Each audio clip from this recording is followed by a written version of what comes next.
Why some people secretly hate you, Friedrich Nietzsche. Have you ever wondered why some people seem to dislike you even though you have never harmed them? You have treated them with respect. You have shown kindness. You have never spoken badly about them. Yet somehow you can feel their coldness, their criticism, their silent resentment. At first, it feels confusing. You begin asking yourself difficult questions. What did I do wrong? Why are they acting this way? Why do they seem bothered by my presence? But what if the answer has very little to do with you?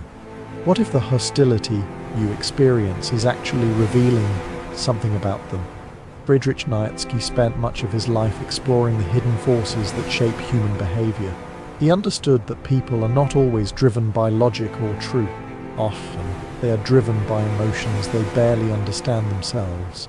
And among those emotions, one of the most powerful is resentment.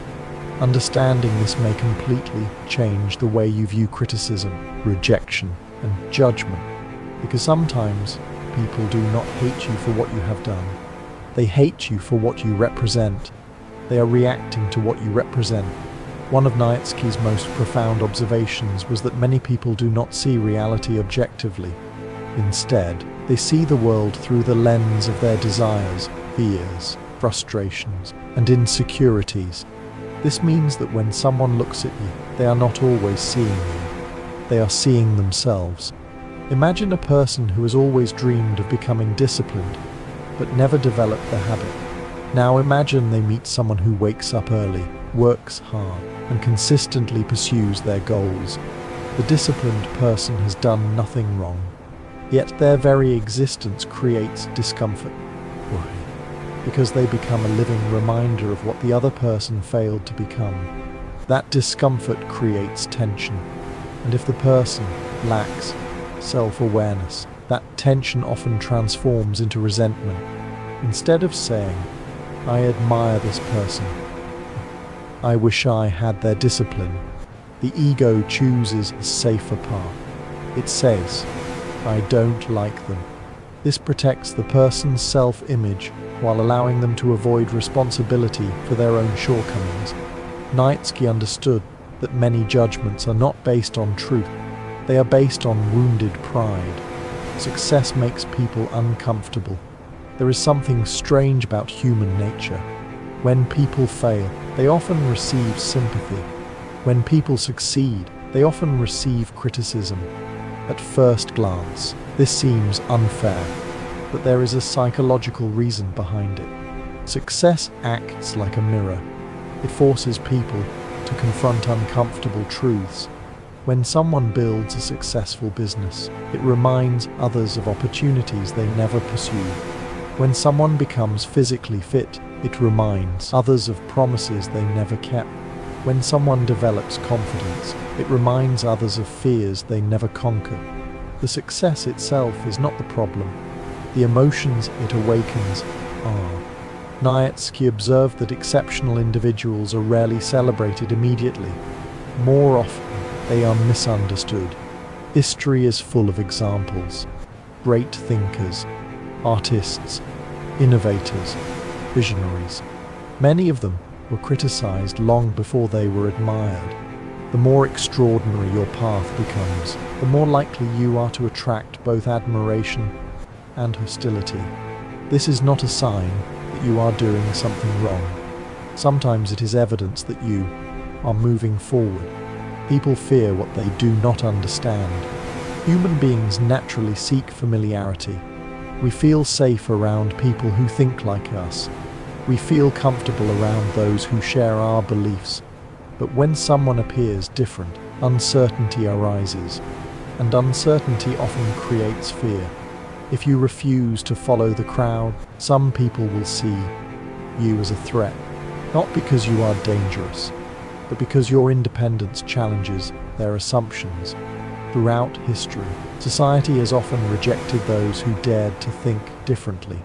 Philosophers were ridiculed, scientists were mocked, reformers were condemned, visionaries were labeled as fools.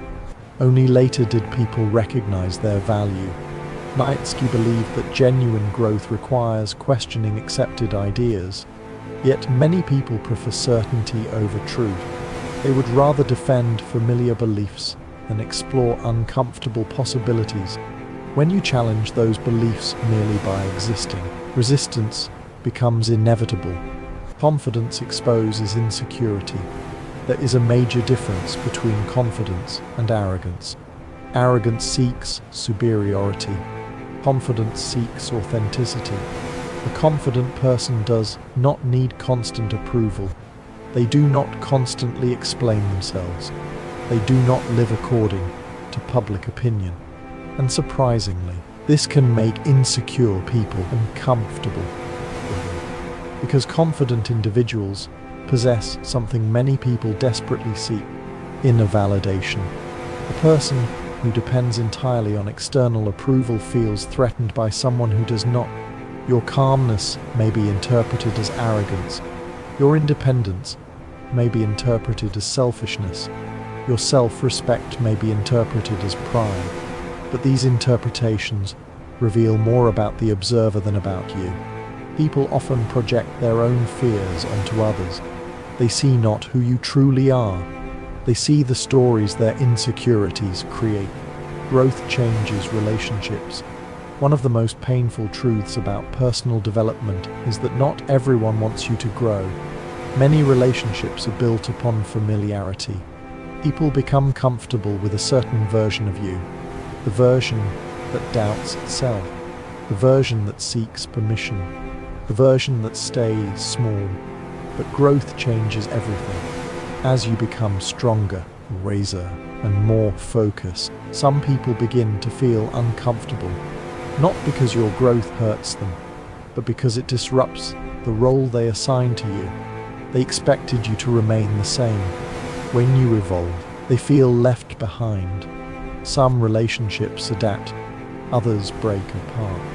Nietzsche believed that becoming who you truly are often requires solitude. This loneliness is not always a sign of failure.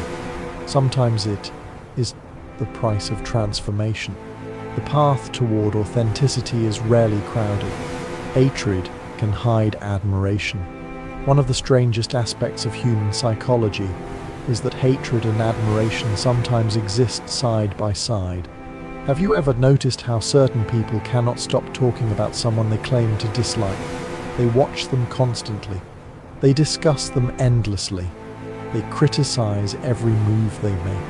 Why devote so much energy to someone who supposedly means nothing? Because beneath the criticism often lies fascination. The person occupies space in their mind. They pay attention because they care more than they want to admit. This does not mean every critic secretly admires you. Constructive criticism exists and should be valued, but obsessive hostility often reveals unresolved emotions. Sometimes the person criticizing you most intensely is also the person secretly comparing themselves to you.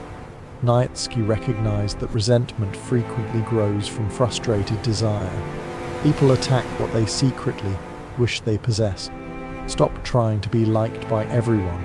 One of the greatest mistakes people make is believing they can earn universal approval. They adjust their personality. They suppress their opinions. They hide their ambitions. They abandon their authenticity, all in exchange for acceptance. But this strategy never works, because no matter how much you change yourself, someone will always disapprove.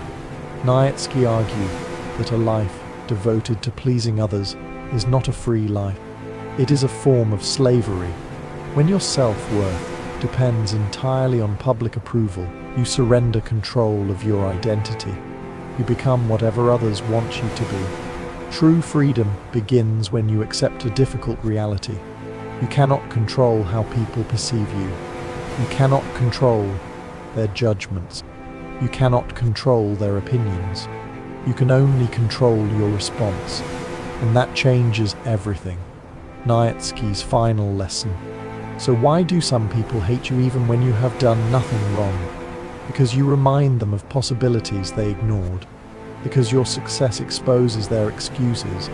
Because your confidence highlights their insecurities, because your independence challenges their dependence, because your growth forces them to confront their stagnation, and sometimes simply because you refuse to live according to their expectations.